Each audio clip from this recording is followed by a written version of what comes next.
Okay, same paper, Kedah paper 2, question number 6, yeah? So we have to sketch the graph of function ft, t squared minus 16. So this is a quadratic graph. Okay, it's a quadratic graph, but it's a modulus quadratic graph in between -4 and 4. Okay, let's just sketch. Okay, this is our y-axis, and draw the x-axis.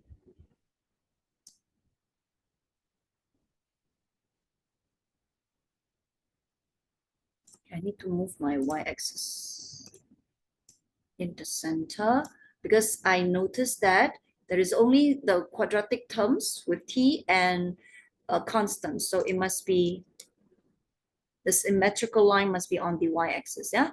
And therefore, when t equals to 4 or -4, our function t will be the square of your t values minus 16 modulus. So we will have positive 16 minus 16. So we got 0. Okay, we have 0. Therefore, -4, let it be here.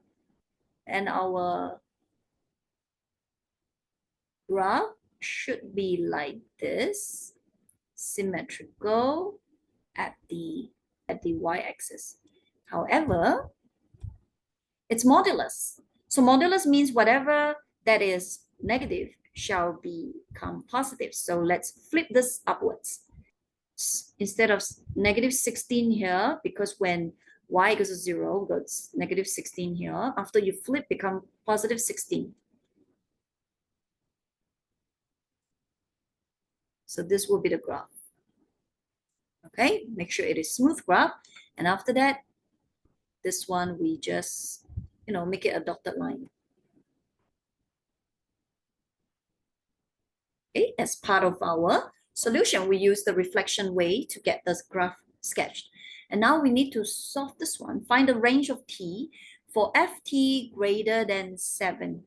That means your y value is more than 7. So 8 is here, somewhere here, 7. So this is when your y is 7. So we need to look at when it is more than 7, all our value concentrate here. That means in between this x value. So this is the one that we need to find. So ft, when it is greater than 7, greater or equal, yeah. Based on the diagram, we know that it's within the range of two t values. So what is that? Let's just put the ft in. Modulo t squared minus 16, greater or equal than 7. Now, when you have the inequalities that involve the modulus, so we may have two scenarios. One is inside the t squared minus 16 is positive. Therefore, we have t squared minus 16 greater than 7, no changes. When inside is negative, we shall take the negative multiply with the result of the inside so that it will always greater than positive value.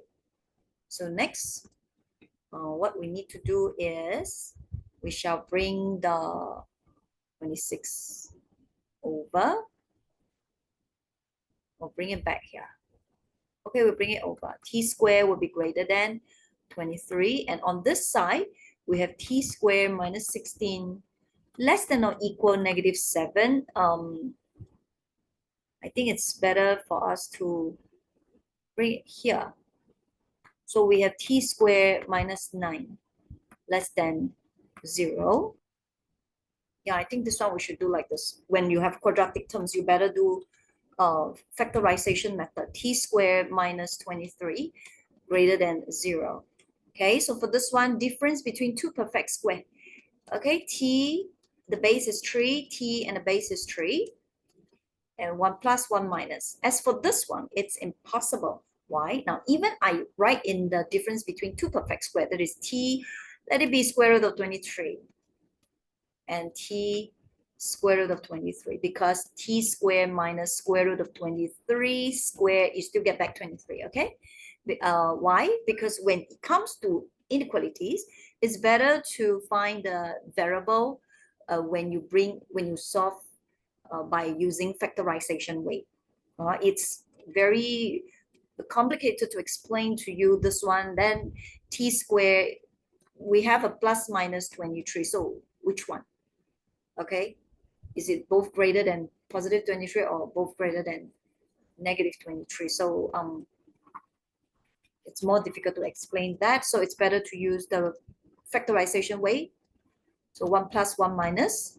Okay, but because it's greater, so when it is greater, we will shape both ends. But based on the diagram, it was supposed to be in between two values of t. Therefore, this one is more appropriate. We have negative root is negative 3 and 3, and less than means between this.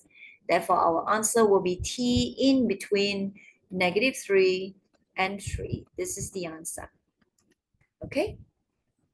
And next, state the corresponding range for the domain negative 4 to 4. The corresponding domain for our f from negative 4 to 4, the highest is 16, the lowest is 0. Therefore, for part B, our f function ft is in between 16 and 0. Okay, next, part C. If 0 to 4, which means from here to here, determine if the f inverse exists or not. Okay, we got to determine. So how do we test whether the inverse exists or not? All right, if we use the vertical line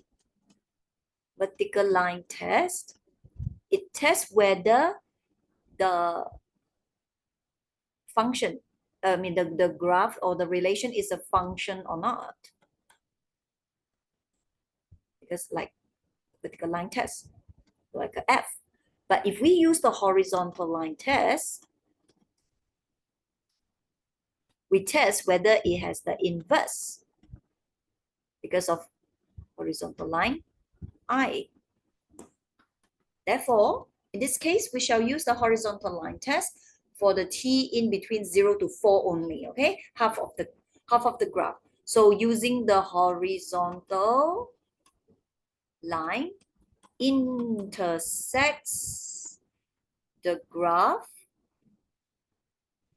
at only one point, okay?